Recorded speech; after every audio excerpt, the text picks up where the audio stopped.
I don't like that also.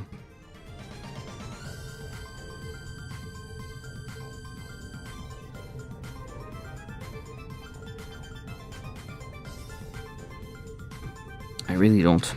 Okay, I finished that just after quiz new, and we'll check that in quiz UI. This is a small thing. Grabbing some coffee. See you in a bit. Enjoy the clips.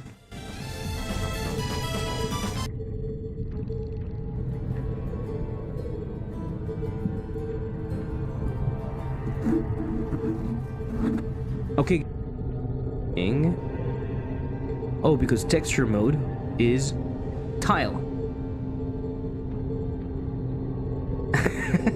So it's not what I want. Fuck.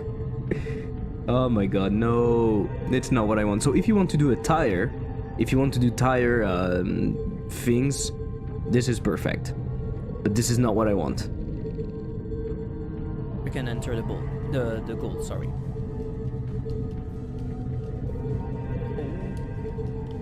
That wasn't expected. That was a nice move, actually.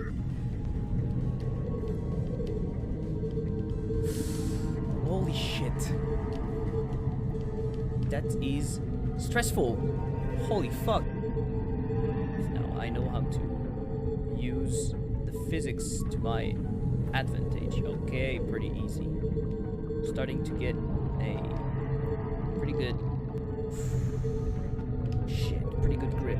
No, absolutely not. I'm bad.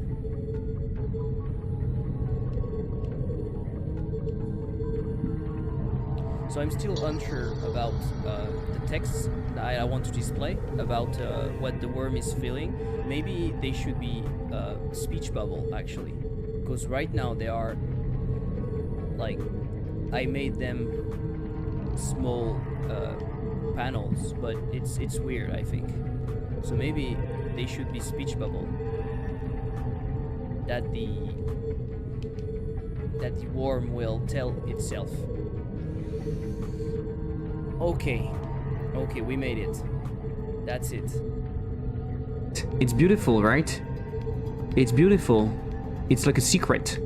You can like get an upgrade, but you don't know what it is. Do you like it? It's like a secret upgrade. It's Secret Santa. Why is everything so bad? Why is my game so bad? Can you tell me? Can you tell me why I'm such a shit developer? I would like to know. I need to get better. It's perfect. Better than CSS. I also do it. Right?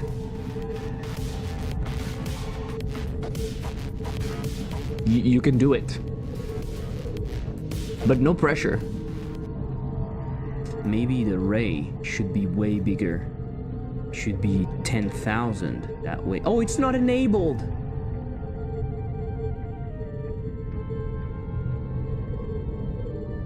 It's not fucking enabled.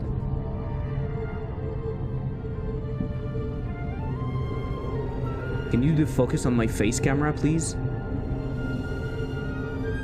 It's not fucking enabled. To the thing.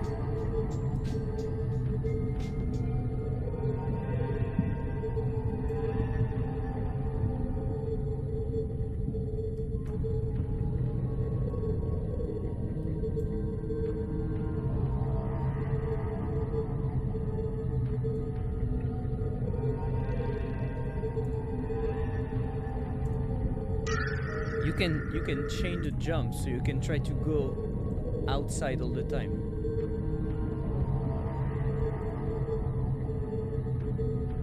But that's cool. And you can reset. Oh, the reset should reset the position also. The rotation, sorry. Because right now. But this is pretty cool. This is I'm addicted. Initially I was confused, and now I'm addicted. This is a good sign for a roguelike. You're going there, my guy. It's in a compromising place. Yes, it's in the middle. How do you call that place? Where my legs, you know? Like, I have my legs like this, I have my pee-pee right there, the crotch. Yeah, exactly, thank you. It's right next to my pee-pee.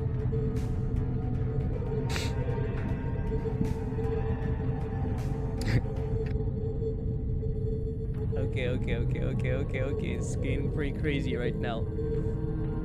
Clearly the speed was not updating. so now it's updating. Okay, that's that's pretty cool.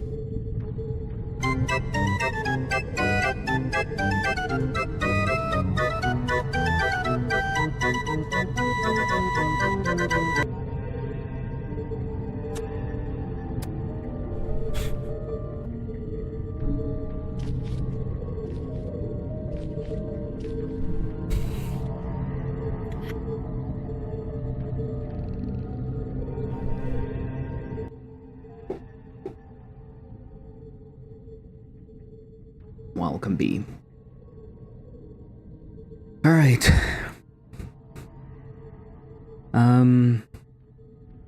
But I think it's simple. The color was done here, right? I know it's fully empty. So then what?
Where am I defining?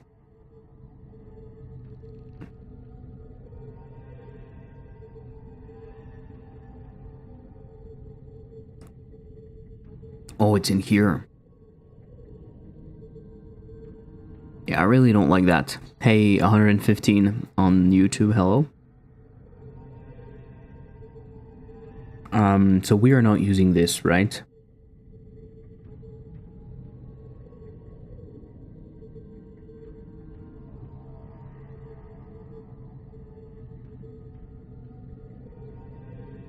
Do we have a click sound? I mean, it's not a click sound that we should have. Maybe it wasn't the quiz.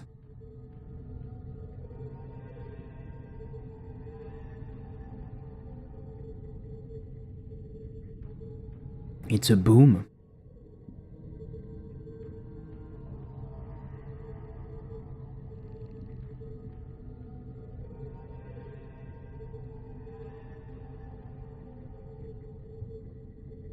The click sound is a boom.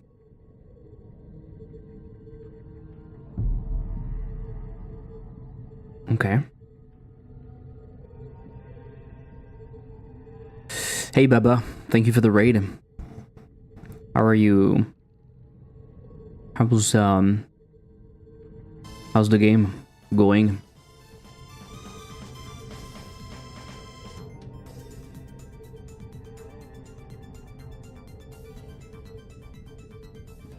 Okay, so I really hate that.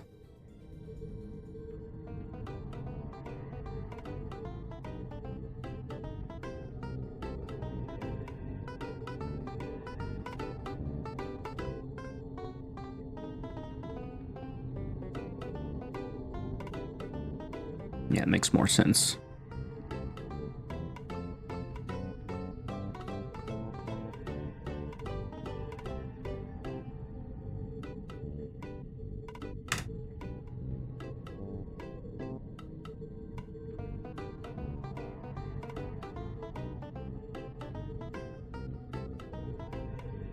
And so, okay, that's what I wanted to do.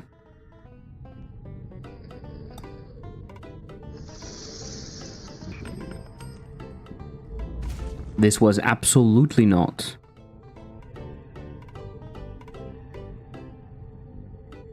I would sacrifice.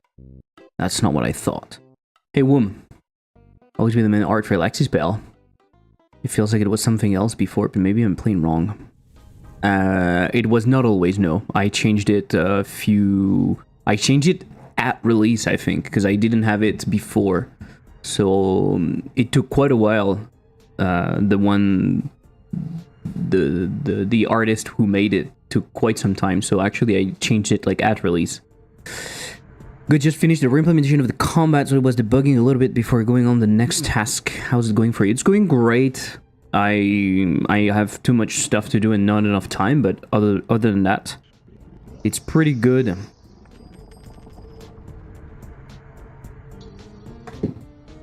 I read your thread about programming. I understood nothing. And that was cool. The atmosphere is on point. Thank you, Wom. Prediction, skill, so I can win.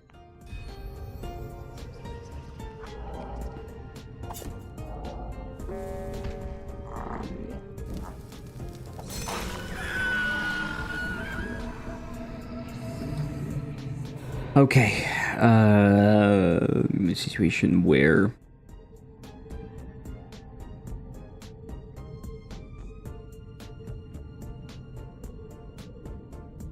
death. Why is there some... Ah, okay, because we have some stuff. Okay.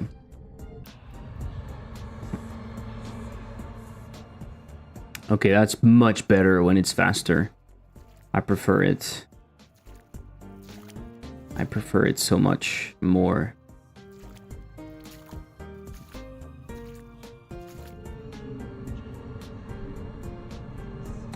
Okay, I really don't like the fact that we see the mouse so early. This is good. Let's push the quiz stuff. SFX and different hover color. So in the Dream Manager, we need to change the stuff.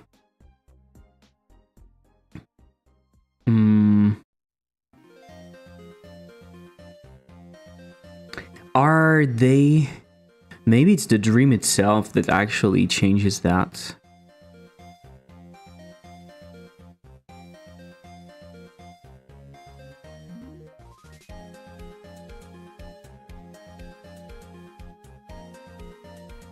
Mouse filter.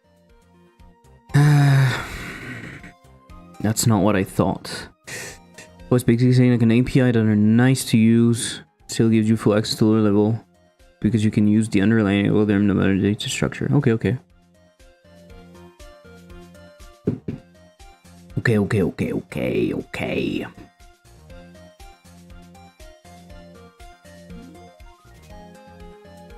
So I don't really see where we are changing the input. And so maybe it's in the instances of the dreams that we are managing that. Maybe it's in the instances. Oh my god, such a horrible.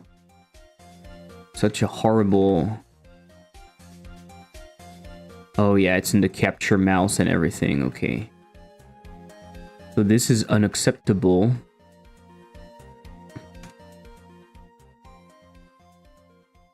The onreadies are after.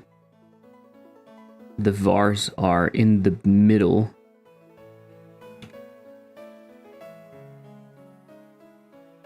No double fucking thing everywhere.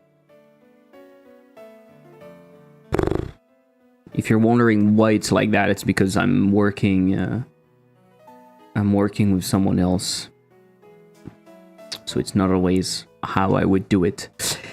I see the release date. I understand better the rush. It's not the problem. It's the problem is that I do have another game to prepare at the same time because I want to be in the next fest with an incremental game. So that's that's why I'm struggling.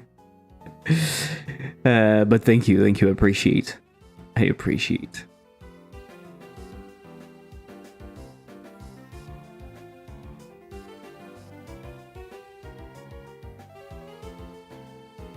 Ça fait beaucoup. Yeah. It's a lot. It's a lot, especially since I've been basically rushing since Hyperslice. I didn't like it was Hyperslice straight into lexispell, straight into obol, straight into future game that is not even like there's nothing. I need to consider it a jam and like make very fast decisions. It's definitely doable if I need to not overthink it and be very but it's not easy.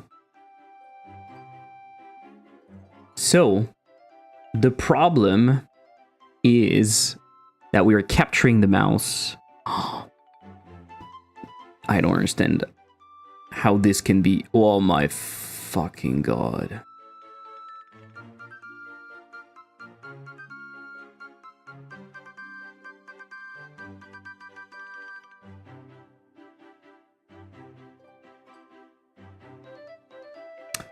Oh god, I hate it. Godot, I hate you. Godot, I hate you. Is it because incomes are an issue? Just because you want to do some stuff? Income. I don't want to have to do too much outside work. So I need to work on games and I need to release more games. Lexispell did worse than I thought. And that really didn't help. It's not bringing enough revenue, and this game might bring some revenue, but we are 2 on the project, so it's not going to be easy. We don't even know how we're going to share the revenue yet. It's kind of a mess, to be honest. So, yeah. But it's mostly revenue. If revenue was not a problem, I would take more time. I would do other things at the same time. I would do more YouTube videos. I would like do other things, and I would not rush like a fucker. So the problem is capture mouse, right? Why is this part? Because it's part of all of the dreams, if I'm correct. I hate the fact that they're named like that. Drown Dream. Because you have capture mouse everywhere, why is it not part of the...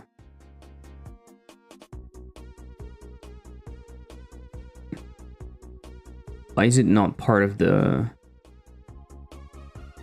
other thing? It's such a fucking mess. Okay, so it should be. So let's grab this and let's make it part of the dream.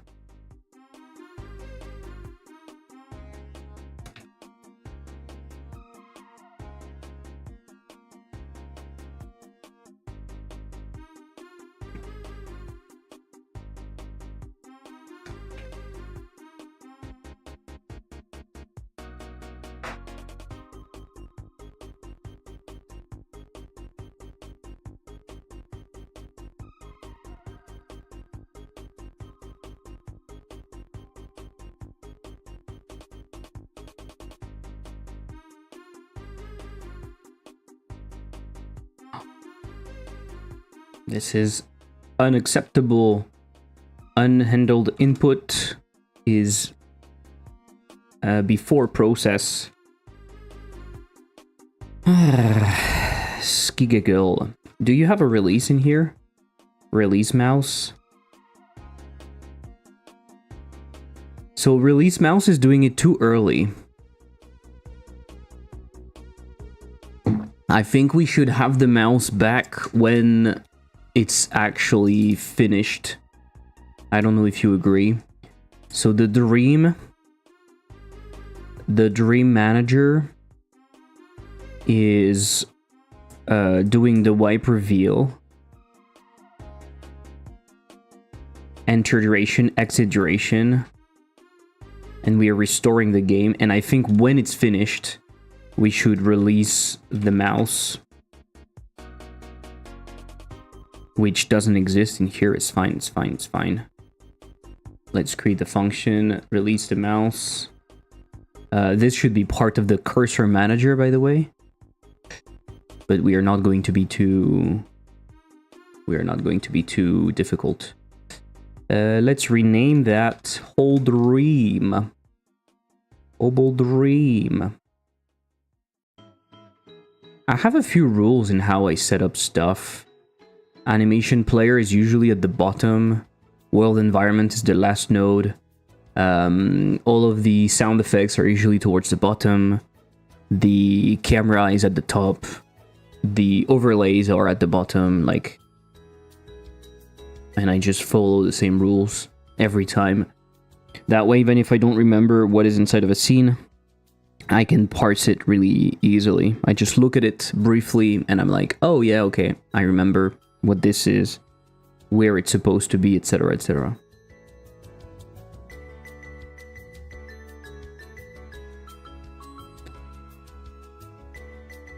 So in here it's okay. Var velocity, no. On readies at the end. Process, physics process.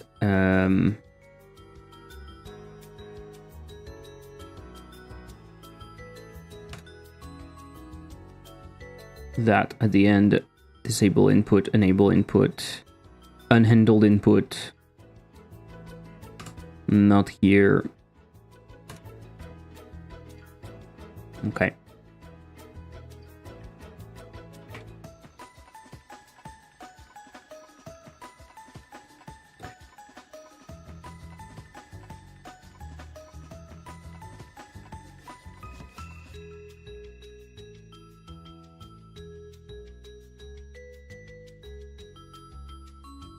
Okay. Better. Export group at the top.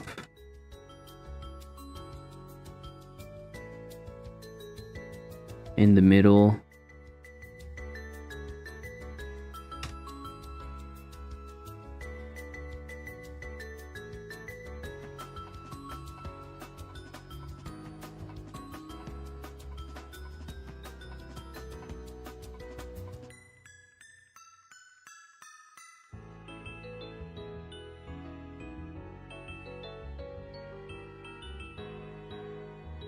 Signals at the end. Signal connections at the end.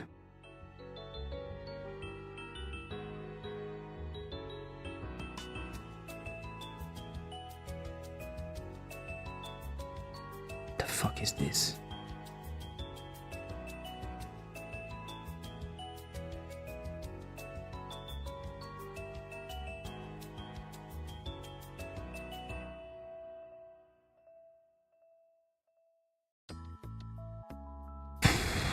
Anyway.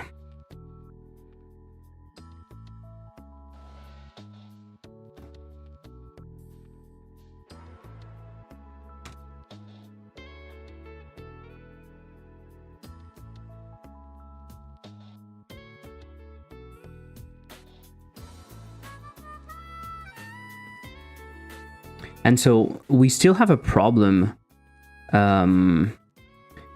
The problem is still we should not release the mouse, right? We should not release the mouse in here. So I think let's not release. Let's not release. Let's not release. Make sure that it's gonna work. Yeah, and we'll try that.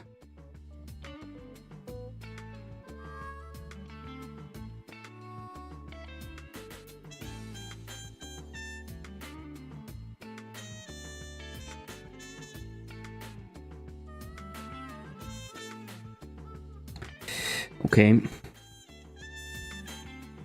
We don't do that. Unhandled input before process. Capture mouse, release mouse, we don't need that.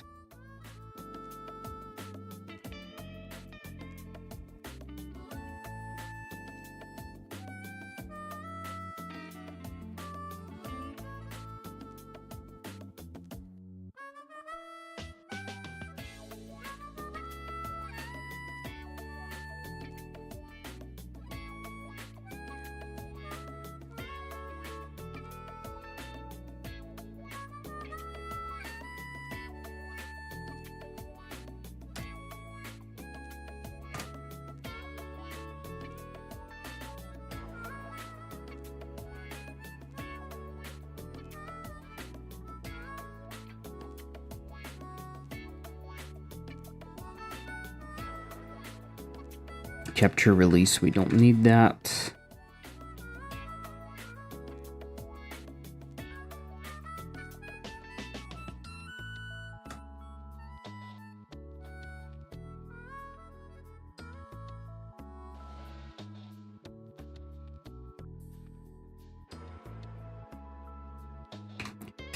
And we don't do this. Did I remove it in here? Yes, I did.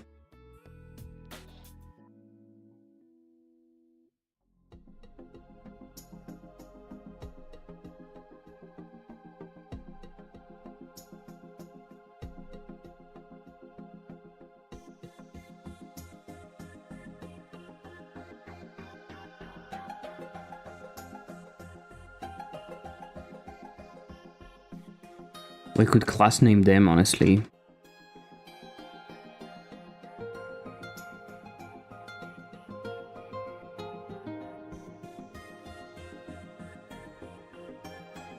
We could class name them. Yes, it's a verb. Porch Dream.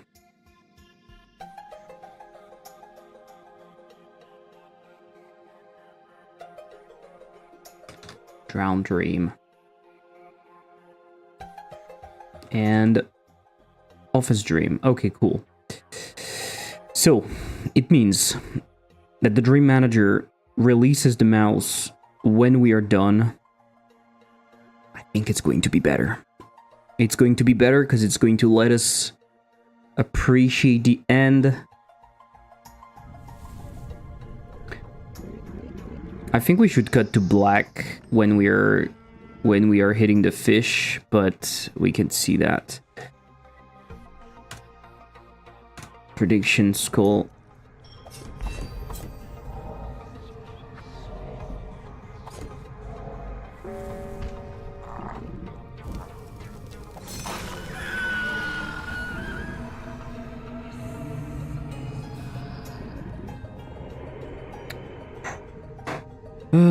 This describes me best. I would sacrifice...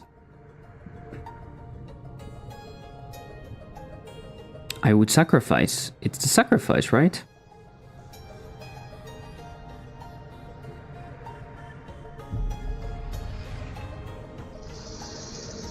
It doesn't work, so it's not the sacrifice.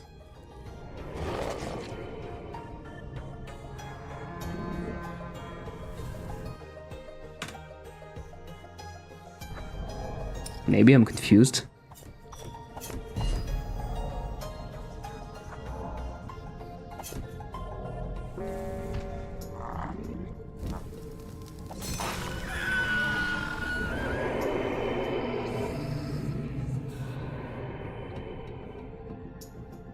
How would you deal with voices?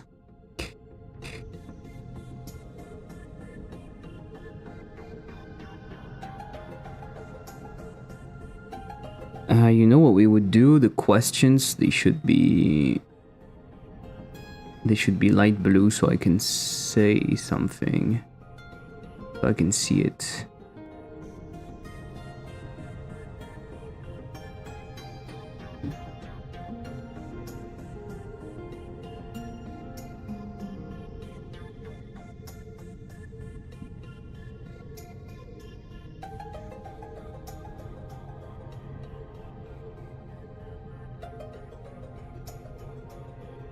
Okay.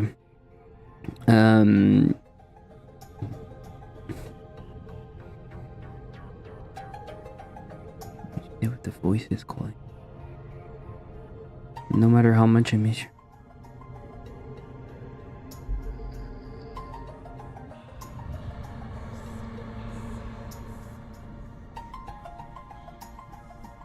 Okay.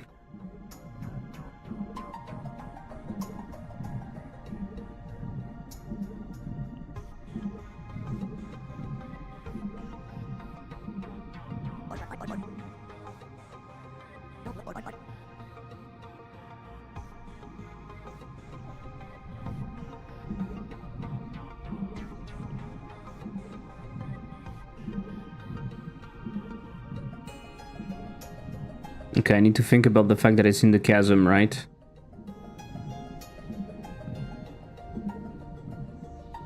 Or should I do it right now? I should do it right now. Because chasm, I fixed it. So, oh, it means we have another one that I didn't do.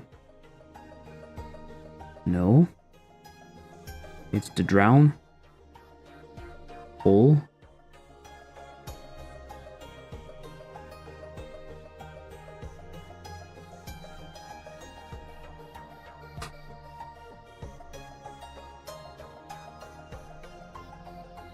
There's another dream, right? Drown, hole.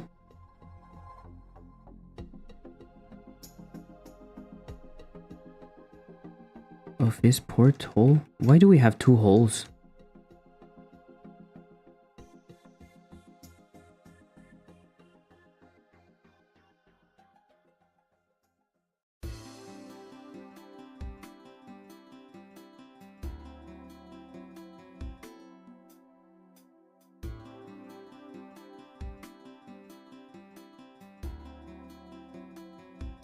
I don't understand where I am. Low res, subview port, overlay scene, drown, dream. This is the dream.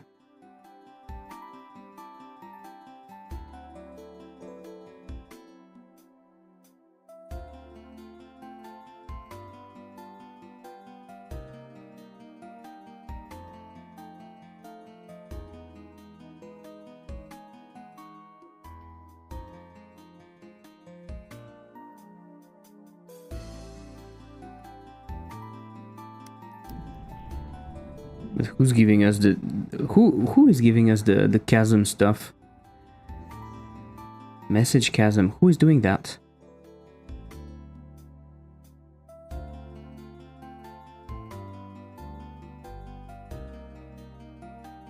Am I stupid?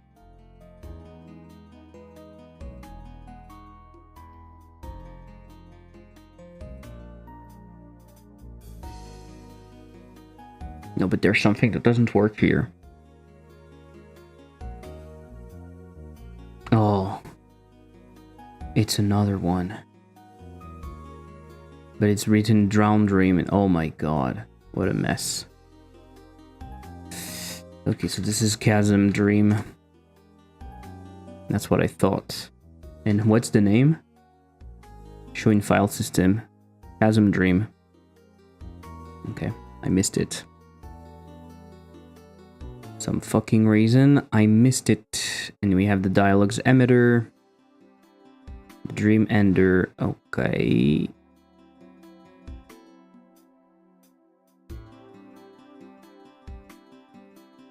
Okay.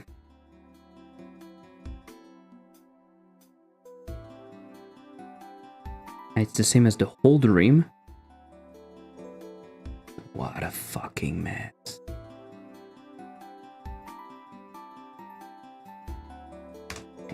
Message chasm 01. Message chasm 02. Message chasm 04. Message chasm 05.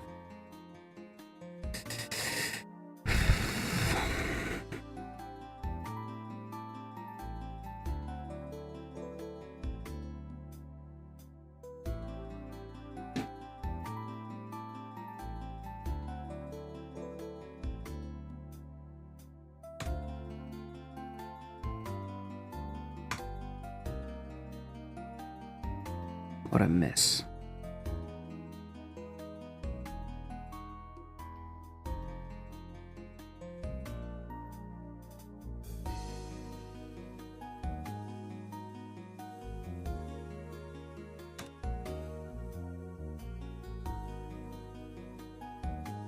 This tells you that this should be part of like the cursor manager, right?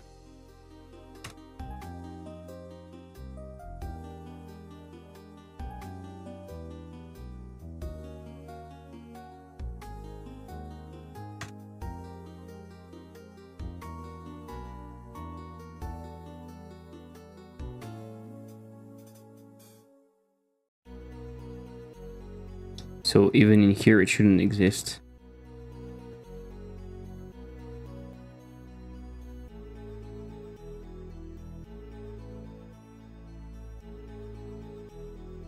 Let's call it dialogue emitter. It's not clear otherwise. Hey Thibaut! So let's fix that also.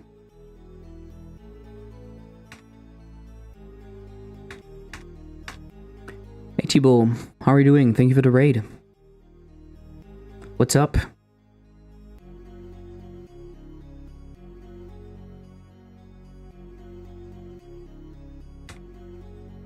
What's up, what's up?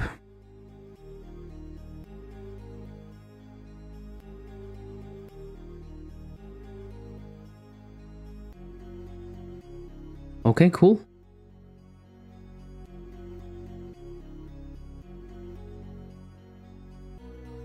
Do we have other dialogue stuff in here?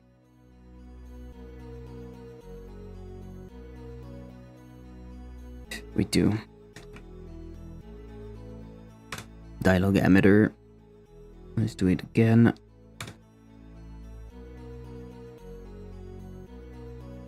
Do we really want the same thing in here?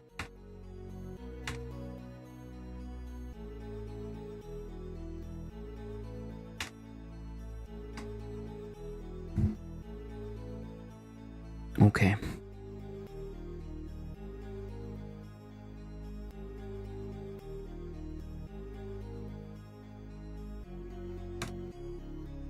Okay, nice. Even in the dream, let's remove this capture and release. So capture mouse is going to be cursor manager.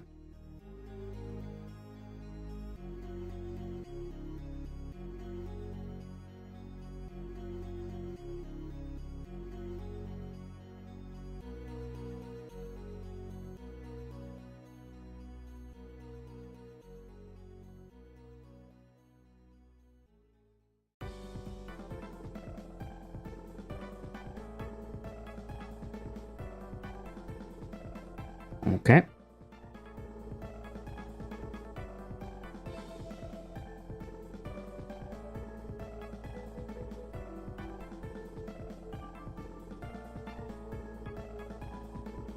So Dream Manager is going to do the same thing.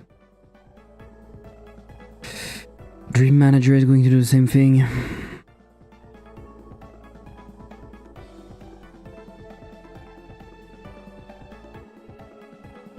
Because release mouse shouldn't exist. Okay, let's see. That's gonna be nice.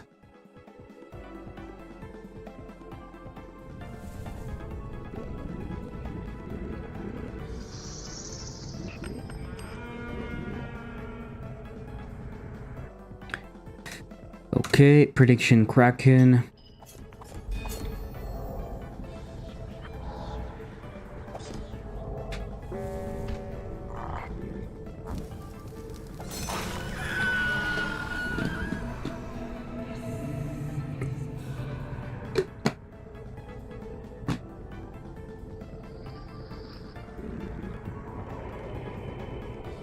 I am more like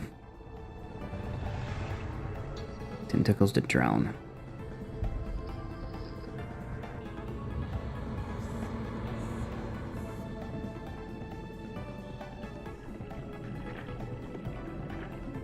What happens if you try to go too far?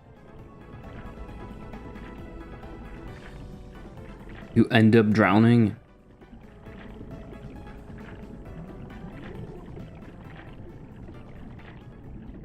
You end up drowning no matter what, maybe?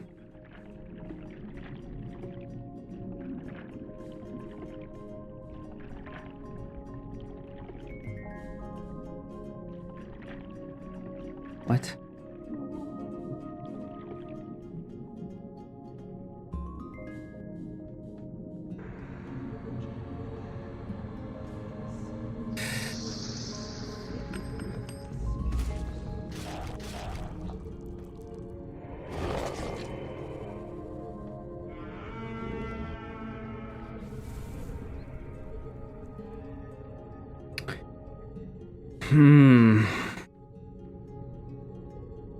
Yeah.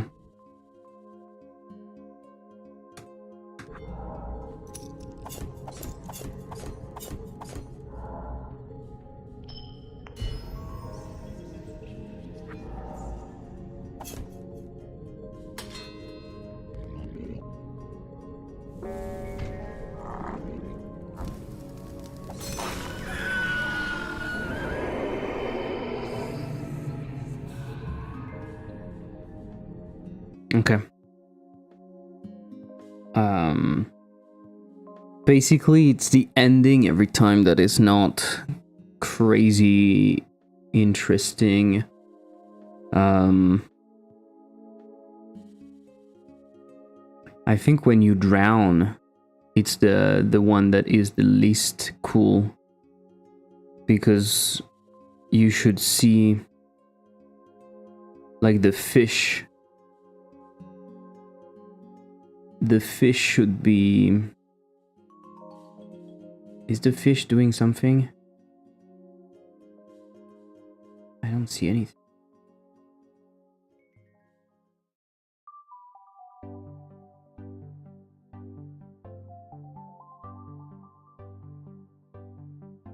Okay, I don't know how it's made.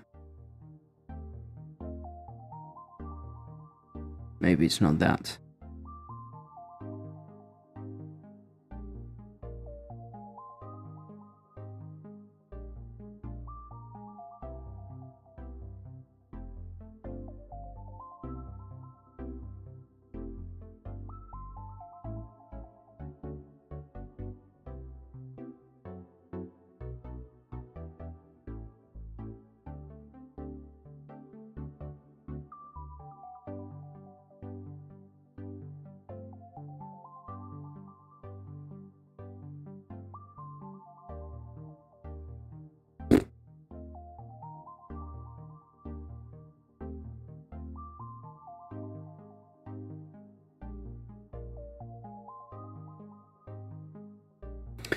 I don't know.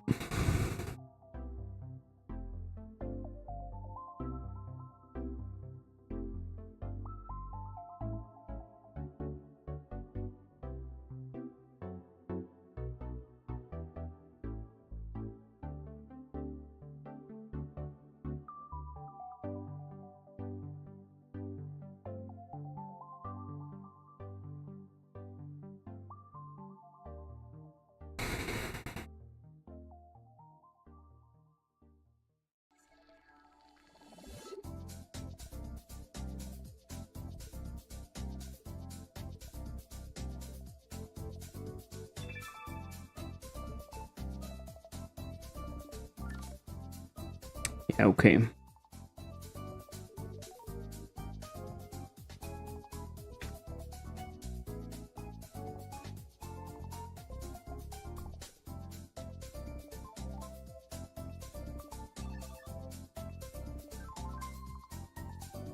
Isn't there one with a fish?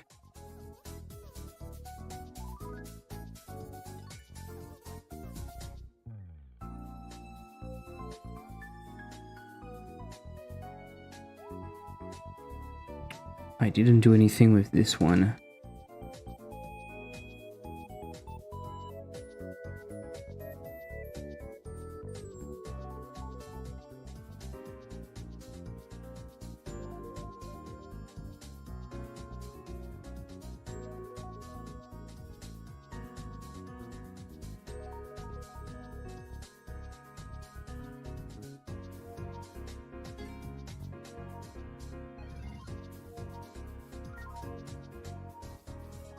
Ah, it's in the obol dream that we get eaten. So let's take a look. Finish the belly dream. Do it correctly. So ambient, world environment, floor before, props waker, whatever. Okay. That is fucking nuts. Class name, belly dream.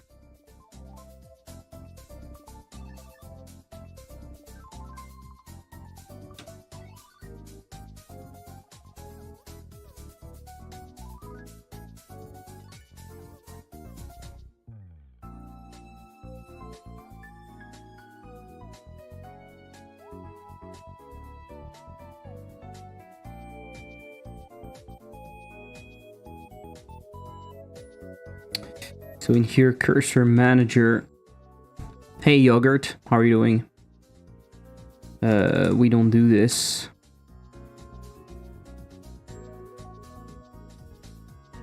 Okay, so the belly should be done, and the obol.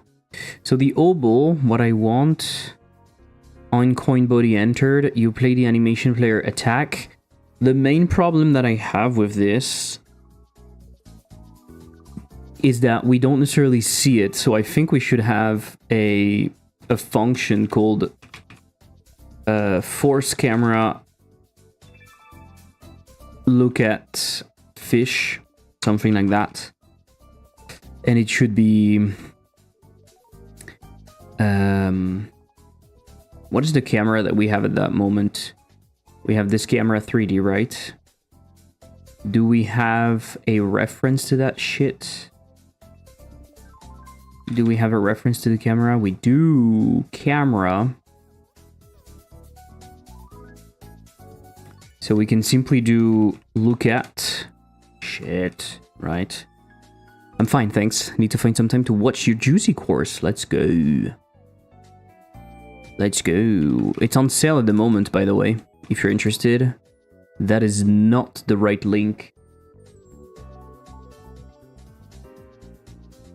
Give me a sec. There is a link.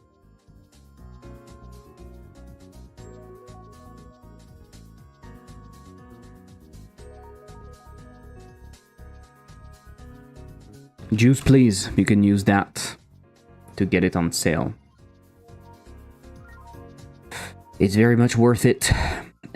So the camera, can we do look at? Yes, because it's pointing -Z, and we should look at. I guess it's the fish that is being animated. Big fish. Do we have a reference to that big fish? We do. We do. Global position, right? And so we can do that. Imagine that we're getting attacked.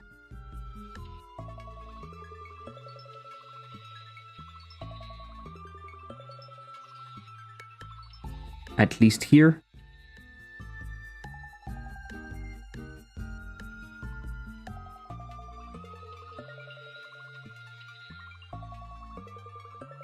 Yeah.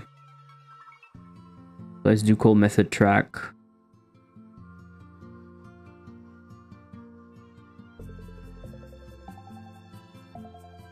Force camera. Boom, that way we have this. I think it should be...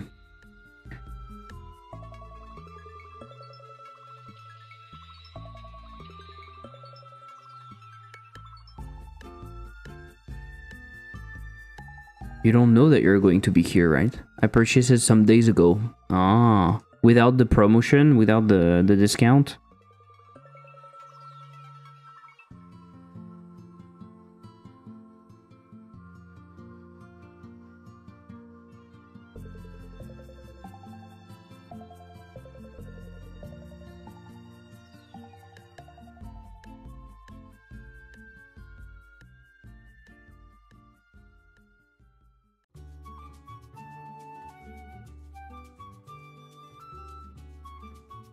With.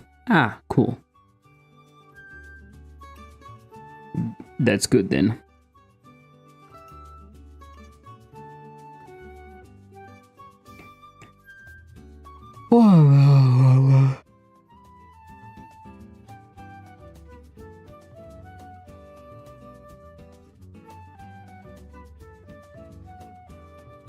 Oh my god. This is kind of boring work. But what we are doing is really useful. I think this is going to be better.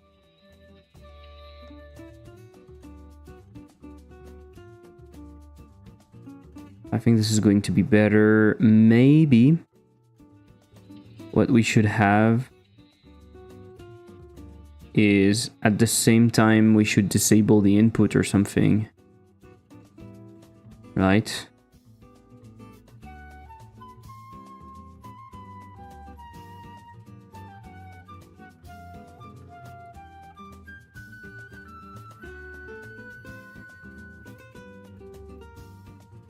We're not using.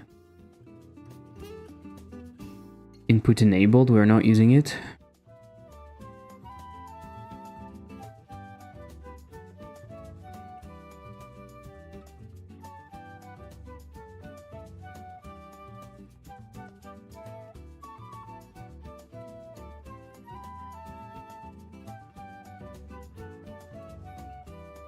Okay, so maybe just before that, we could actually call disable input.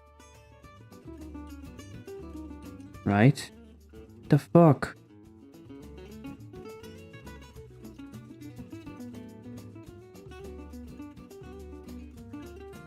Huh? Are you crazy? Oh, this sucks. Oh, this sucks. Anyway, let's do it like that. Doesn't matter. Okay. So it's not smoothed out like I would like, but I don't know how else it could be.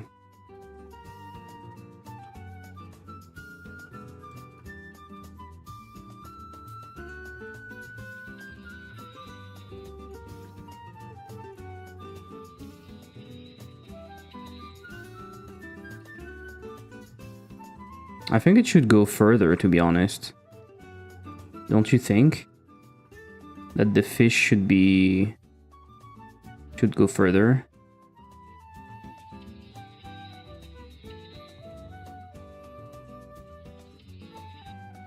Why is it putting me right there?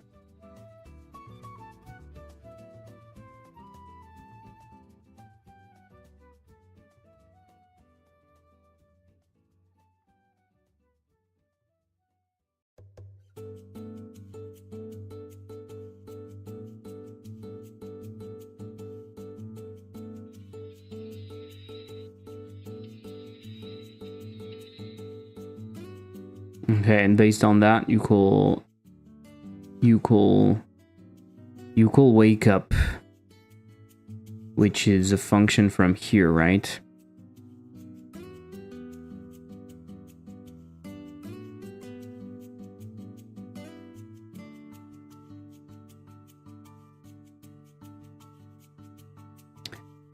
And then when it's finished, the dream manager is going to take over and do the wipe reveal with duration. So what are the durations again? Let's make it shorter. I think it's good. But do we want to ease in? Yeah, okay, I think that's good.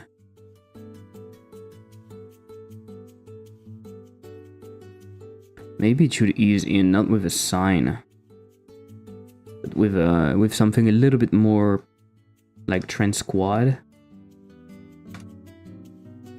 Should be good. Dream sequence code and node cleanup.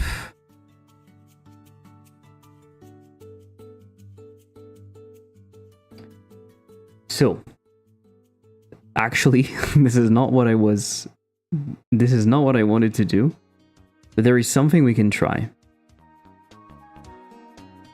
There's something we can try in here. I said earlier, we can try, instead of doing disabled, we can do the disabled later. And what we can do in here is do get tree.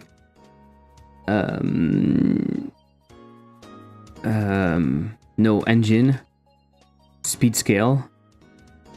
Set speed scale. I don't remember how we do that.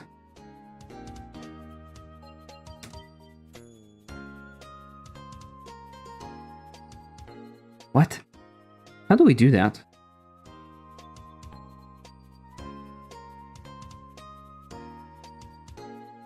Time scale. 0.1. We want things to be moving, but not as much. Maybe 0.2. So what we do in here is the moment this is done, we go back to 1. And the enter duration, we divide it. The duration is going to be too long, so we divide it by 0.2. Let's do a test. Let's see if it works better. Because what I don't like right now is when we enter the dream, it stops the current game. So it's like the frame is freezing. It looks a little bit weird, in my opinion.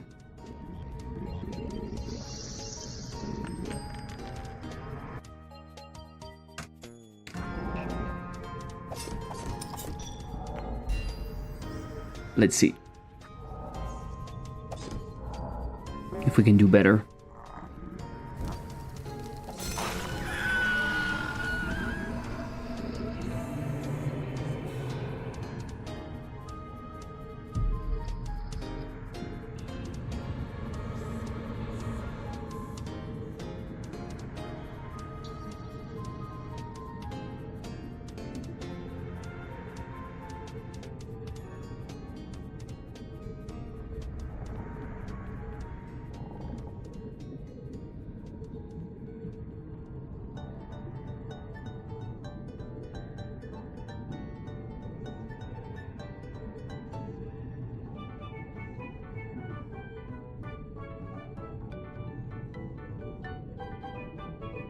I was supposed to multiply by that.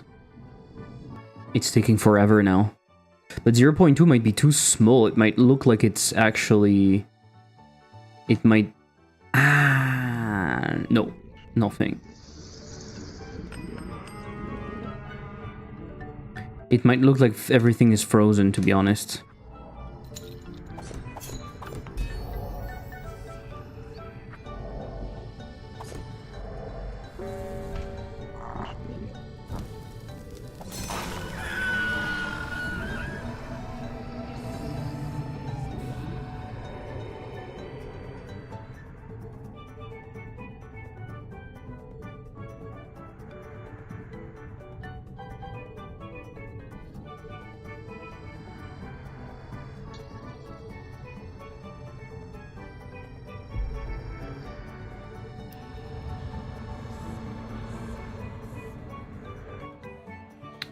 Oh, fuck.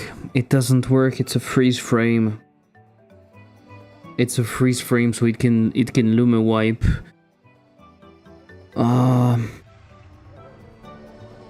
It's a freeze frame, so it can luma wipe on top of it. Why is it, by the way?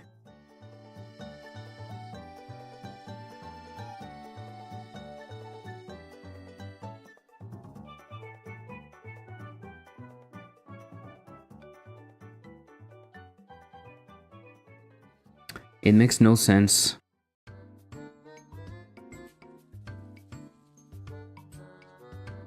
Right? It makes no sense?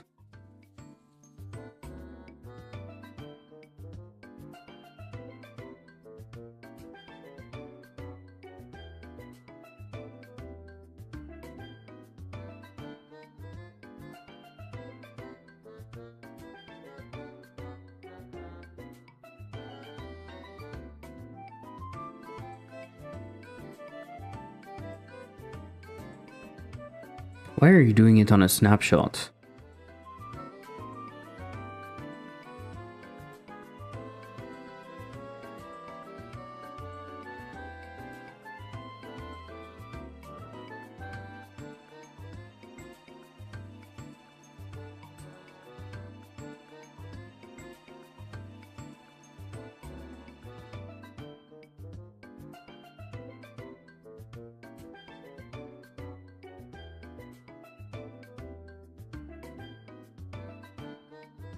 Oh, because you want to be able to change what's behind.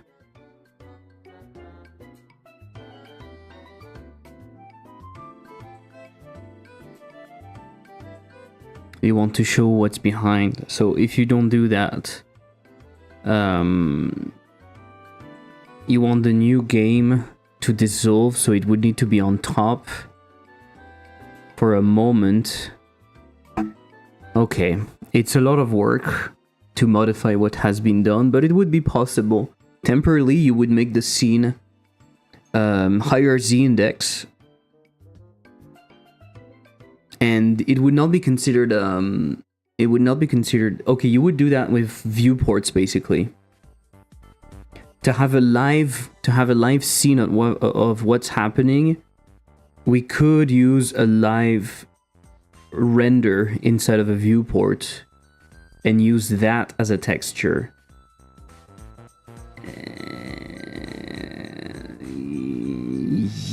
Yes, we could do this, right? So basically, the way you would do it... Let me try to do a setup. Test, wipe, live.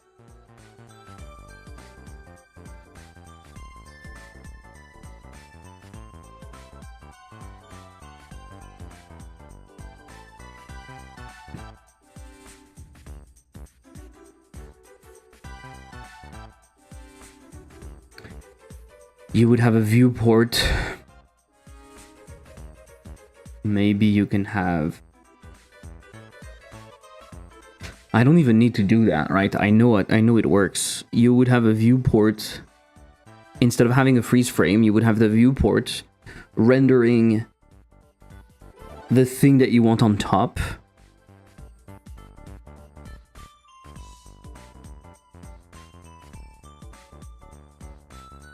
And then the actual result, right? So you imagine it like this. You have a node. This is the game. And in here you have the overlay scene. You have the overlay scene. And so to do the transition between the two, because you need to do a shader, you have the subviewport for the game, and you have a subviewport for the overlay. You grab those two textures, you put them on a layer in here, and in here you have your texture rect. You have your texture rect, and this is where you do the wipe shader, right? So you put... I mean, you need to move stuff. That's the problem. It needs to be moved inside of the subviewport for that to work. That might be difficult. Okay, forget about it. Forget about it, but I understand why it's going to be... why I can't do what I want. It's a little bit sad.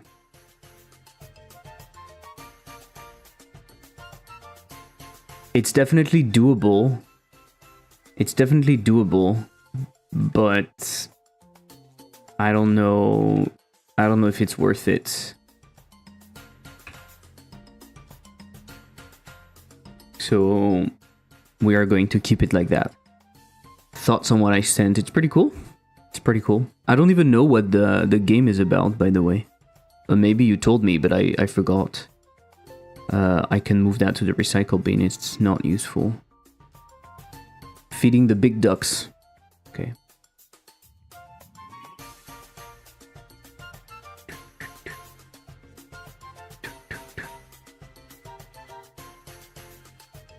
So I will put down my results because it's a snapshot. We can't really slow down time to show the dream on top. It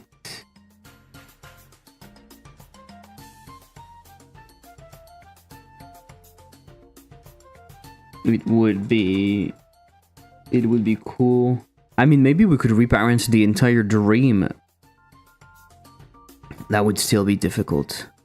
Very on brand. Yeah. It could be achieved with subviewports, but it's too much work. Okay.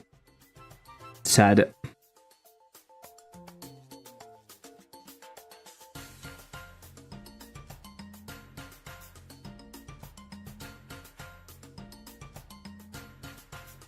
I need to do the achievement, but I will not do them now.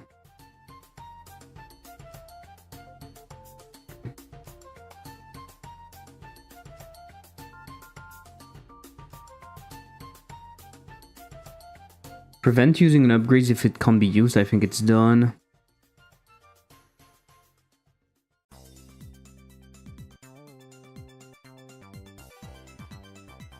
Okay, so what we had in here at some point, what we're supposed to do is handle the decision to continue to the next round, for example. I don't know how I handle that.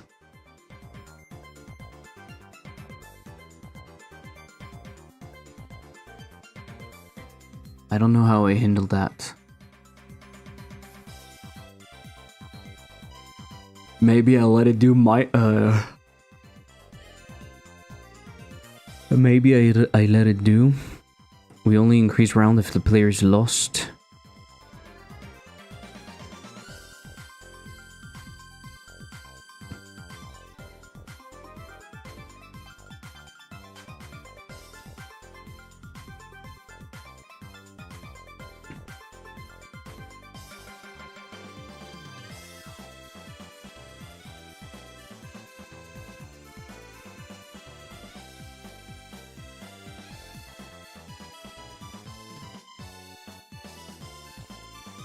Okay, so maybe if we do that, we re-show like one light, one live.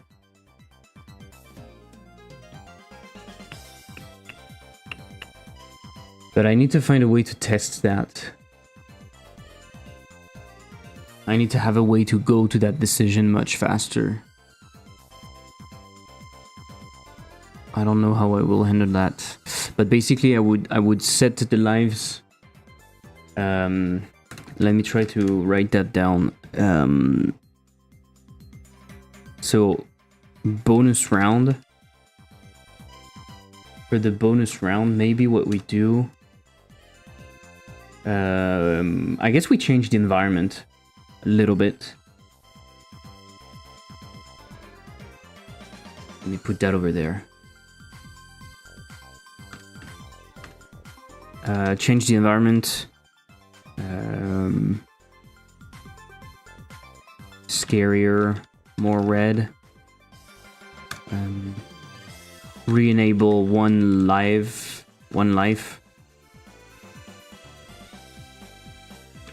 In opponent.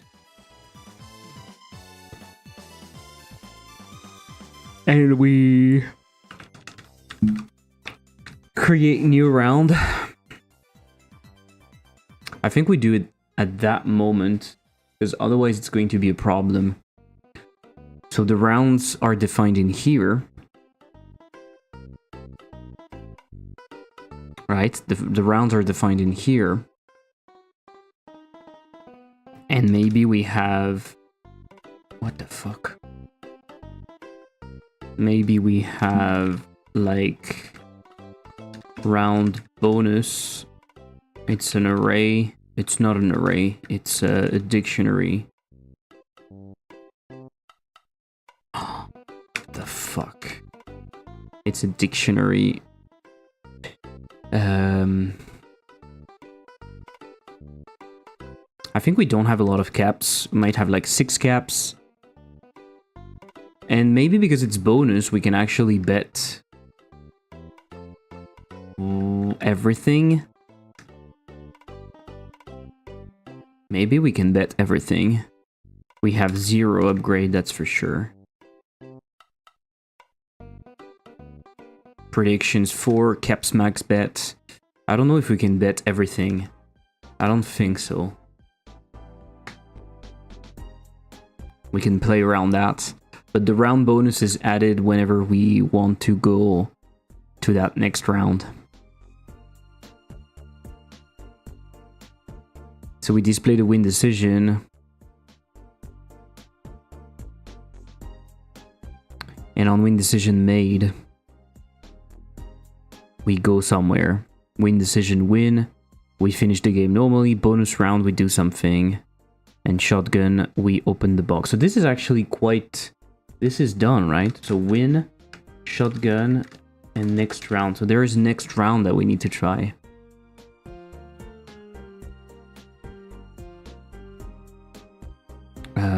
So maybe I do start bonus round in here.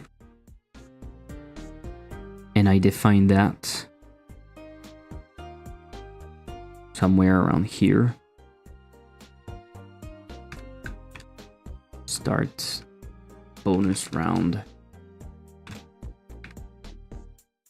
And then we need to... And then we need to do something at the end of the bonus round, so we also need to handle that. We also need to handle that. How do we know?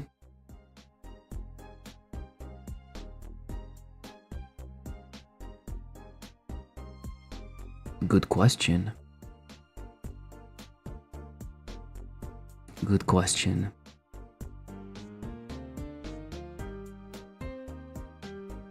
Round bonus. So I think in here you can do rounds, append, and you can do round bonus. At the end you're going to do next round, probably.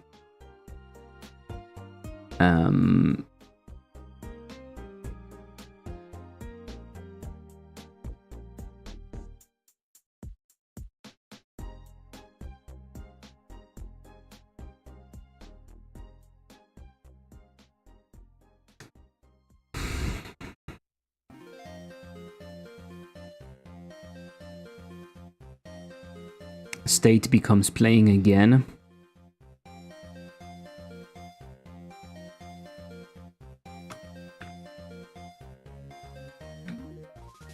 Right, and state. What?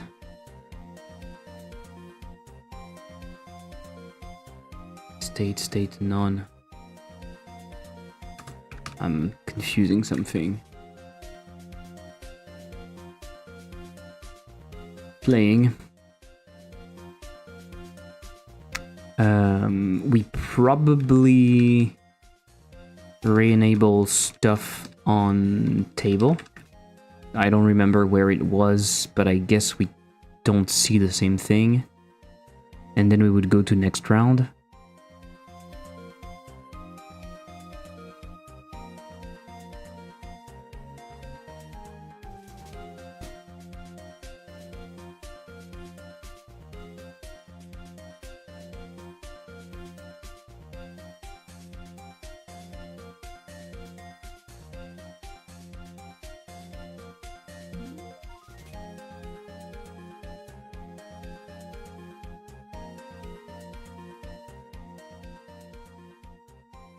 I need to go, actually. I need to go pretty soon. Blood Dungeon is now available. What is the price? $8.49. This game is peak, though. This game is freaking great. I think it's worth it. What do you think? This is a really cool game. There are too many cool games at the moment. Too many cool games releasing. If you're into into survivors-like. It's a platformer survivors-like. It's freaking nuts. It's really fun. What do you think about Civ 7? I don't care about Civ. Already out? I expect it later in the year. Yeah. It's already out. There are so many good games. It's fucking annoying. It's a little bit more expensive than I thought. But I mean, it's really great. I recommend. Okay, I need to go.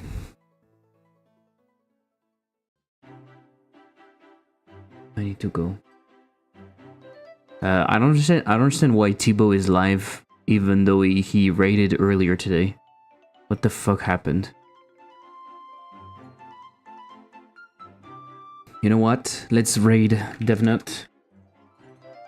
Even though he's not very kind with us sometimes.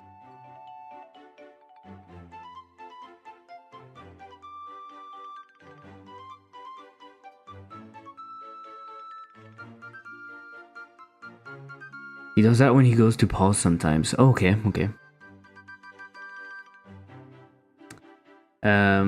I'll be live again on Thursday. I need to finish those things. There's a lot of not fun stuff to do on OBAWL. A lot of connecting the dots and testing that might be a little painful. But anyway, enjoy the raid. DevNut is working 3D stuff. Be kind. It's going to be nice. I'll see you on Thursday. In the meantime, check out everything as always and see you soon. Bye. Let's go for the raid.